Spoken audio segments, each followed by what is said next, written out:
I'm here with John Kemper, and John, tell us what you're running for. Run for state auditor. And how come you decided to run for that post? Well, we were in a congressional primary last year down in central Kentucky trying to send Ben Chandler home. We had a pretty simple plan. We were going to cut off the unconstitutional spending in Washington. We got to looking around at state level where you can affect spending, and the state auditor's office can get anywhere your tax dollars are spent.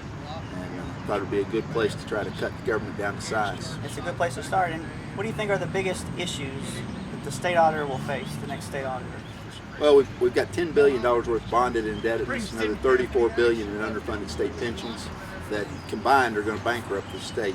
The pension funds will run out sometime between 2018 and 2021. There's 38,000 state retirees that go and get a check out of the mailbox every month.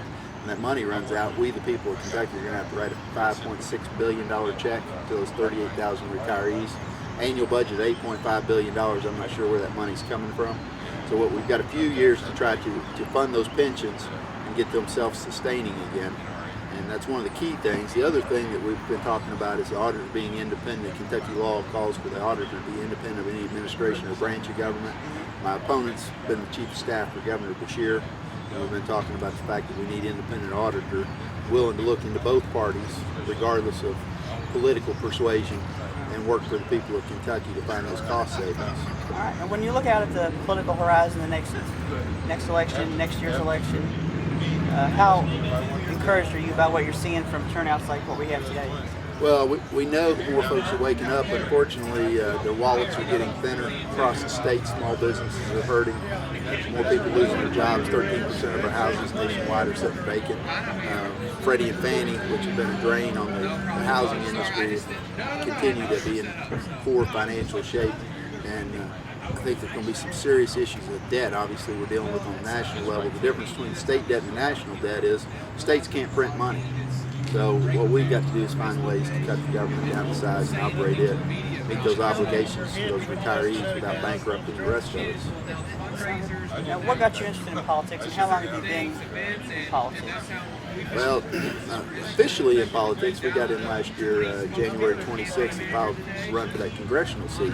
But growing up, I remember watching the misery index under Jimmy Carter, unemployment and the interest rate combined. And every night on the 3 nightly news, this was pre-cable days, they'd tell you misery index is this, and then they say, oh, by the way, please vote for Jimmy Carter. And I don't know who was in the PR department in Washington thought that was a good idea, but I grew up watching Reagan let us keep our money, invest in our hopes and dreams, develop our communities, put people to work.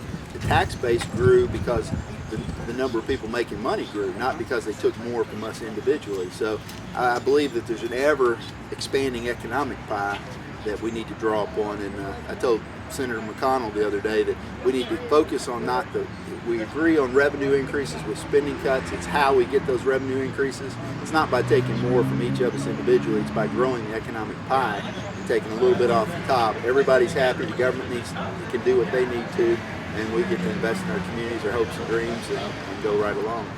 Sounds like a great game plan. Well, we're working on that. Thank you for talking with us today. Thanks. This is John Kemper. He's running for state auditor.